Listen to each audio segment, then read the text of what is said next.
This is Score to Death Radio from the Cinematic Sound Radio Network. I'm J. Blake Fichera, and I'm the author of the Score to Death books, which feature detailed interviews with 30 of horror's greatest composers.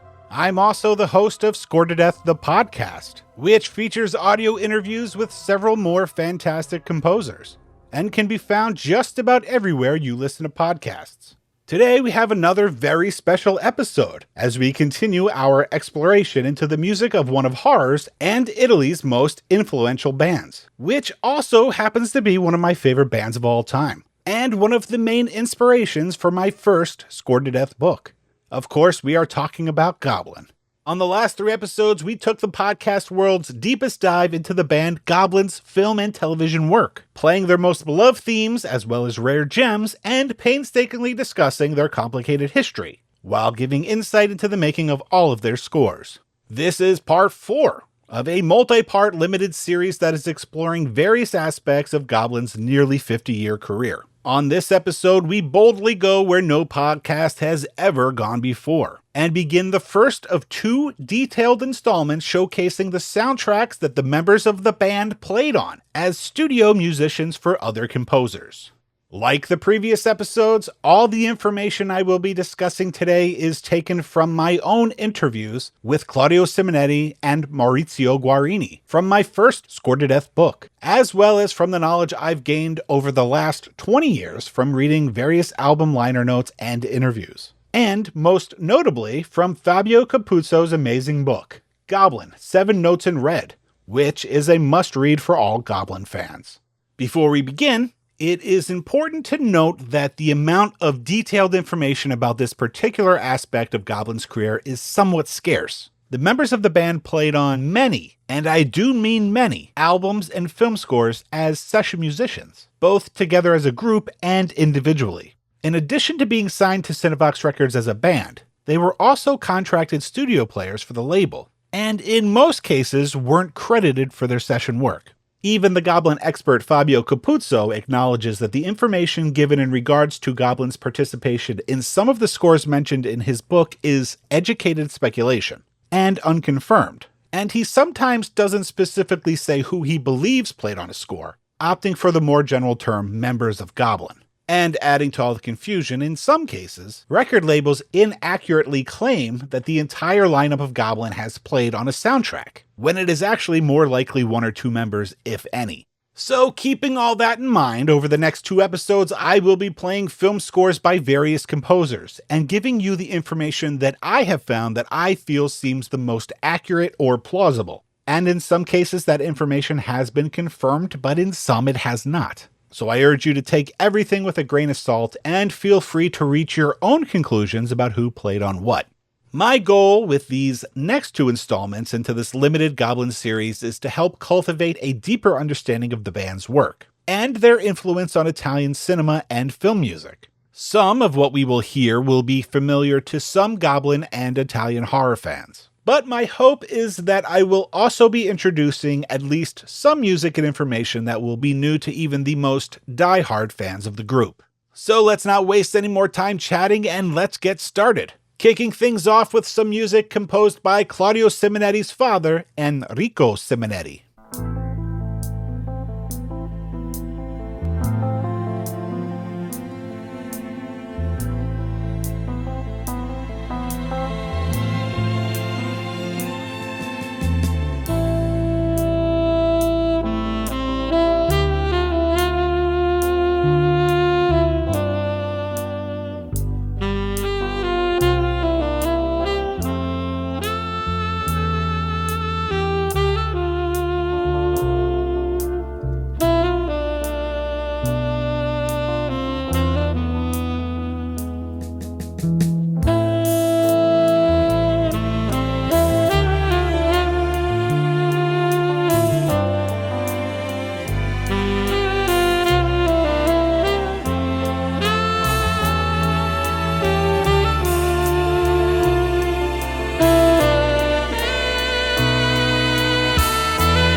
just heard the cues Gamma, Drugs Theme, and Oceano from the 1975 television miniseries titled Gamma and directed by Salvatore Nocita. Then we heard Titoli di Testo, Ballando con Maria Juana, and Ballo e Due from the 1975 comedy Grazie Nonna, otherwise known as Loverboy, all of which were composed by Enrico Simonetti. With Goblin keyboardist Claudio Simonetti's father being a prolific composer, and the one who helped the band get signed to the Cinevox record label, it seems only natural that much of Goblin's early session work would be for Enrique. However, for several reasons, including lack of availability, we will only be touching on a handful of their collaborations in this series. Gamma is a soundtrack album that has been known to Goblin fans for quite some time. Reportedly, the entire Cherry 5/Profondo Rosso lineup of the band, made up of Claudio Simonetti, Massimo Morante, Fabio Pignatelli, and Walter Martino, contributed to it,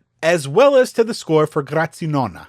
Like much of the music we will hear throughout the next 2 episodes, even though the members of Goblin played on the sessions, they were not the only ones. The scores for both Gamma and Grazie Nonna have some orchestral accompaniment. Many of the scores they worked on don't generally sound like Goblin, but to give you a little insight into my process producing these next 2 shows, my priority was not choosing cues that represent the overall scores, but instead I did my best to choose music that I thought best highlighted the Goblin members involved. So for example, if Claudio Simonetti was the sole member of the band playing on a particular score, I tried to choose tracks that highlighted the keyboards. If Fabio Pignatelli was playing on a score, I attempted to choose tracks that represented his talent on bass, etc.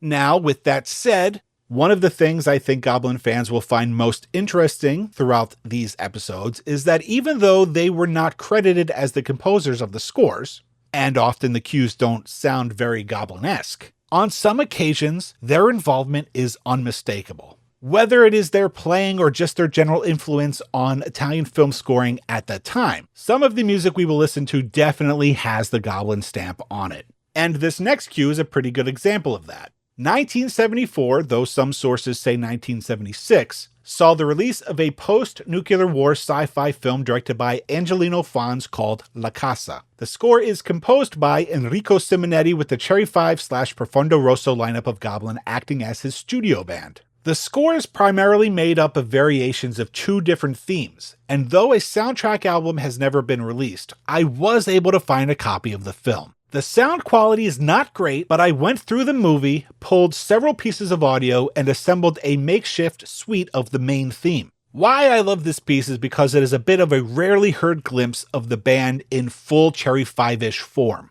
complete with a short but sizzling keyboard solo by Claudio. Now, unfortunately, there is a section of Italian expositional narration, but the reason why I didn't cut it out here is because behind the voiceover you can hear Massimo killing it on lead guitar. After the main theme suite, you'll hear a version of La Casa's other significant theme. The recording is not taken from the film, but instead taken from a different session.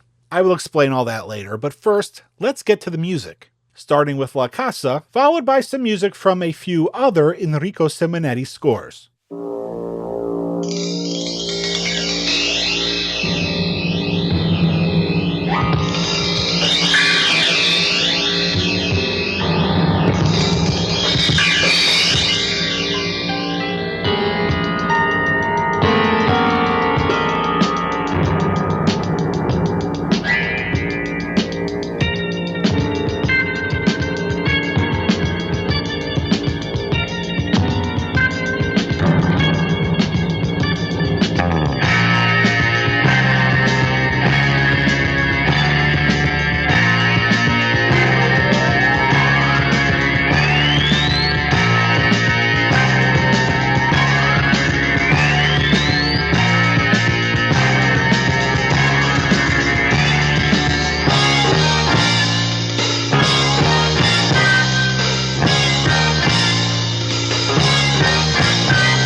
6 y el 9 de agosto de 1945 hicieron explosión sobre Hiroshima y Nagasaki 2 bombas atómicas de una potencia equivalente a 20.000 toneladas de trinito tolueno, que causaron más de 200.000 muertos y que aún hoy siguen causando víctimas. Una bomba de 50 megatones, 50 millones de toneladas de trinito tolueno, es 2.500 veces superior a las bombas de Hiroshima y Nagasaki y contiene, por lo tanto, 49.980.000 toneladas de explosión más que aquellas. Esta bomba de 50 megatones, al estallar, forma una bolsa de fuego de 4 kilómetros de diámetro, concentrando una energía de 600.000 millones de kilovatios hora. El cráter abierto por la explosión tendría una boca de 2.400 metros y una profundidad de 120. Sus efectos serían una superficie de 5.500 kilómetros cuadrados de absoluta destrucción.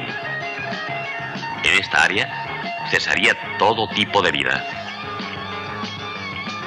Entre los 42 y 72 kilómetros del punto de explosión quedarían pocos supervivientes y sería una zona devastada. Las radiaciones luminosas producirían atroces quemaduras e incendios masivos. Entre 72 y 90 kilómetros causaría efectos mortales y graves destrucciones. Entre 90 y 160 kilómetros se crearía una zona contaminada de radioactividad que causaría una tercera parte de muertos en la población.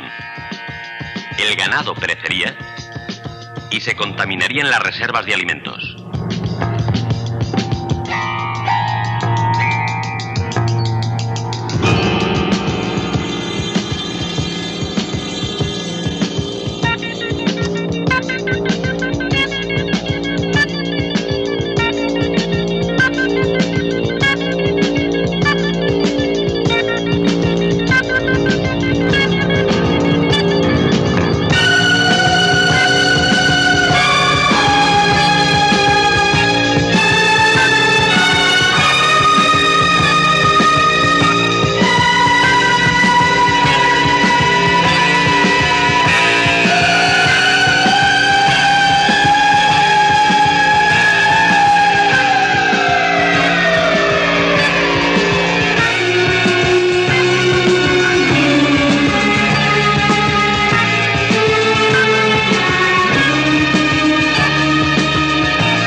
We kicked that musical segment off with a suite of the main theme written by Enrico Simonetti for the 1974 film, or 1976, depending on your source, La Casa, that I pulled and edited together from a less than ideal quality copy of the film. So please excuse the poor sound on that one. We followed it up with a version of the other notable Simonetti penned theme from La Casa titled Abandano. So, as I stated earlier, the score for La Casa has never been released, and it is primarily made up of two themes, the one I'm calling the main theme and Abandano. Abandano is a piece of music that first appeared on Enrico Simonetti's 1974 album, I colori del piano. Within the film, the track has a slightly different arrangement. But unfortunately, I wasn't able to pull a clean version from the film. So what we listened to is the I colori del piano version, which allegedly does also feature the Goblin Quartet, backed by strings. We then heard a dance track aptly titled Love Me, followed by a cool mellow piece titled Arance Amare, from the Enrico Simonetti score for the 1976 Italian comedy Per duramente tuo mi fermo Macaluso Carmelo fu Giuseppe, reportedly featuring all four members of Goblin. And we finished things off with a jazzy little Enrico Simonetti number called Ballando al Night, from a 1974 comedy titled Amore mio non farmi male, directed by Vittorio Sindoni. Again, presumably the entire 1974 lineup of the band played on it. Okay, so now let's talk about an album that most Goblin fans are somewhat familiar with, but has an odd and confusing backstory. In 1976, a soundtrack album was released for a film called Perci si uccidono, and credited to composer Willy Brezza, and a band called Il Real Impero Britannico. In actuality, side one of that record is mysteriously made up of music composed by Fabio Frizzi and Goblin, for a 1975 film titled Giro Giro Tondo con il stesso e bello il mon. Side 2 features the Cherry 5 lineup of Goblin under the pseudonym Il Real Impero Britannico, playing music allegedly composed by Willy Brezza for the 1976 film Perci si uccidono. Are you still with me? Cause I know this is a little confusing. So remarkably, before Goblin worked with Dario Argento, and before Fabio Frizzi worked with Lucio Fulci, they all creatively collaborated on a non-horror score for a film that by all accounts is not very good and was a commercial failure. And although I enjoy the fruits of this unique collaboration, I find the tracks that were allegedly composed by Willy Brezza a tiny bit more interesting, if for no other reason that they sound more like Goblin. I use the term alleged strictly out of opinion, and not based on any research. Willy Brezza very well could have been the sole composer, but because of the seemingly improvisational feel of some of those cues, I believe this is a perfect example of how the players can influence and shape a final score. And if I remember correctly, in his book, 7 Notes in Red, author Fabio Capuzzo also theorizes that the band rearranged Brezza's music to more closely align with their own tastes.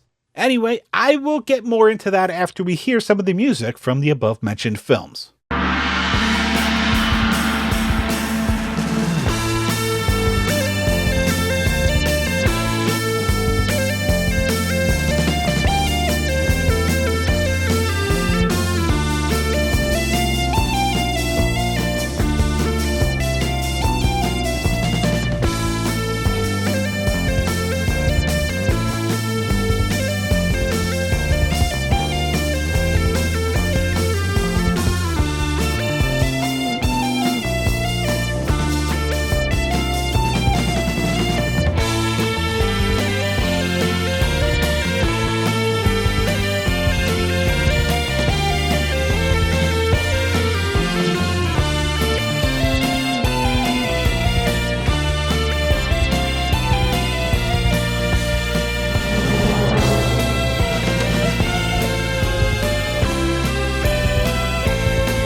We just heard the cues Epopeia and Ammoniaca by Fabio Frizzi and Goblin from the 1975 film Giro Giro Tondo con il sesso e bello il mon.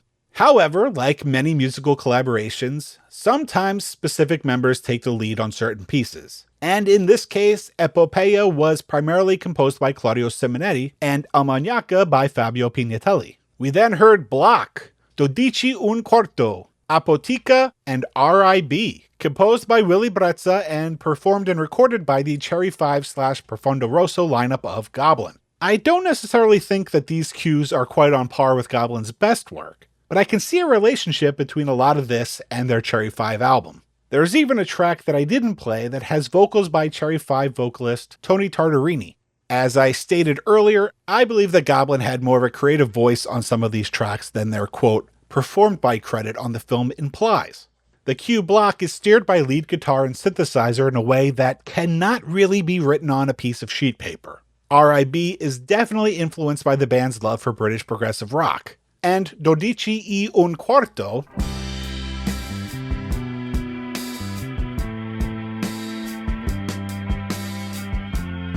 opens with a thinly veiled homage to Procol Harum's Whiter Shade of Pale.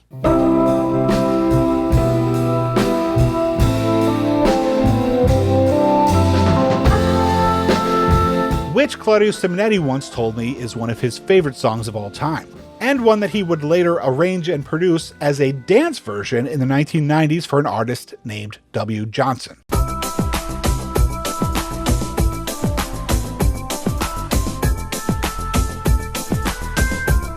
By the late 1970s, the band had found success through their collaborations with filmmaker Dario Argento, which not only led to scoring more films themselves, but also a wider variety of composers with whom to record for, both as a band and independently. Let's take a listen to a number of cues from scores composed by Pippo Caruso.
We just heard several cues composed by Pippo Caruso. We kicked things off with 3 cues from L'Ocho Pietro La Parete, reportedly featuring the Roller album's quintet lineup of the band Goblin, made up of Simonetti, Morante, Pignatelli, Marangolo, and keyboardist Maurizio Guarini.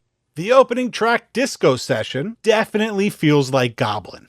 And while the tracks Ricatto Biologico and Il Maniaco e la Ragazzina feel perhaps a little more jazzy in nature than we may be accustomed to hearing from Goblin, they are definitely tracks that exemplify the talents of a band that is in their prime, and again demonstrate a style of film composition that is not restricted to the page, but fueled by musical improvisation. The cue L'Incubo e il Serpent from 1977's Malodolcenza is the only cue within that film where Goblin's participation shines. The rest of the score is more classical in nature, so much so that it would appear that they did not play on a lot of that soundtrack.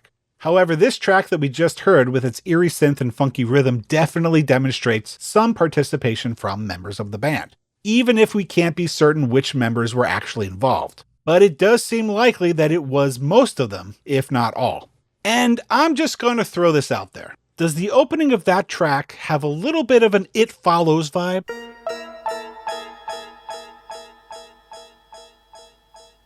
I'm not saying that anything that Disasterpiece did in It Follows was directly influenced by Goblin or this track, but in my opinion, they share a similar vibe.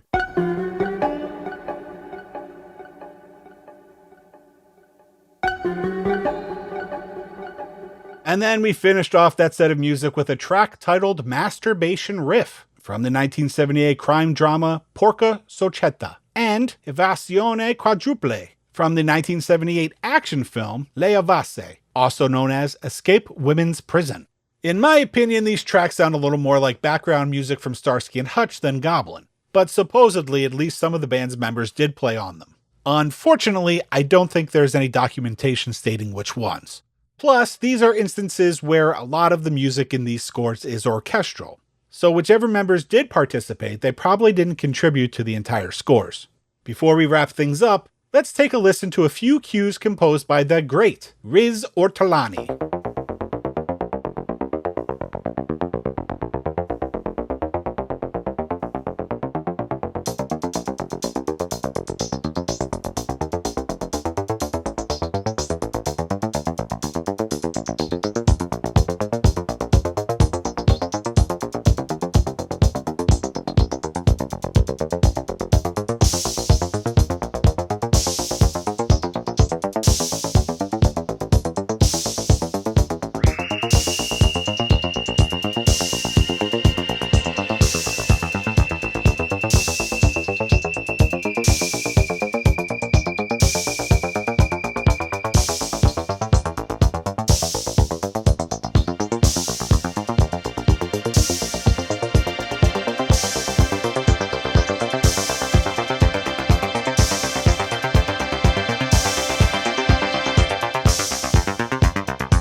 We just heard the cues Il Corpo di Linda and La Fuga from the 1977 giallo film La Ragazza dal Pigiama Giallo, also known as The Pajama Girl Case, directed by Flavio Magarini. We then heard the cues Sahara Cross Night Effect Second Version, and Safari Session from the 1977 action film Sahara Cross, all of which were composed by Riz Ortolani, who of course is best known to horror fans for his memorable score from the wildly controversial Cannibal Holocaust.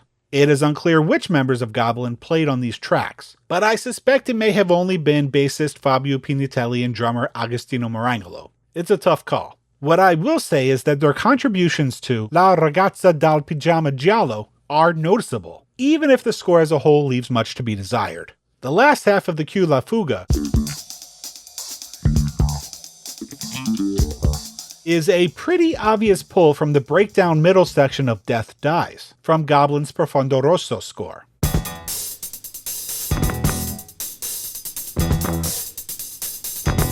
Which happens to be the only cue on that soundtrack album that Marangolo played on. Anyway, I originally planned on covering this aspect of the band's career in a single episode, but I was able to find so much interesting music and information that I decided that the topic was worthy of at least 2 installments. And even with 2 lengthy episodes, we are still just scratching the surface of the film and television scores that the members of Goblin played on for other composers. I hope you've been enjoying this detailed exploration into Goblin's work and history. Please come back next time to hear music from such notable Italian maestros as Stelvio Cipriani, Fabio Frizzi, and more. If you've been enjoying Score to Death Radio, do me a favor and spread the word on social media. And consider reviewing the show over on Cinematic Sound Radio's Apple Podcast iTunes page. If you'd like to see a full track list for this and every episode of Score to Death Radio, head over to the episodes page at cinematicsound.net. If you want to keep up with all things Score to Death, you can follow me on Twitter, Facebook, and Instagram at Score to Death. And if you'd like to check out my in-depth interviews with Claudio Simonetti, Maurizio Guarini, and 28 other amazing film music composers, please pick up copies of my books, Score to Death, Conversations with Some of Horror's Greatest Composers, and Score to Death 2, More Conversations with Some of Horror's Greatest Composers, which are available in both paperback and ebook. And please consider checking out Score to Death the podcast, where I also interview exceptionally talented composers, without always sticking so strictly to the horror genre. And like this show, it is available just about everywhere you listen to podcasts. And lastly, I want to give a shout out to my buddy Mark Pettini for composing the Score to Death theme that you are hearing right now and on every episode of this show. I'm Jay Blake Fichera, and you've been listening to Score to Death Radio on the Cinematic Sound Radio Network, and thank you for listening.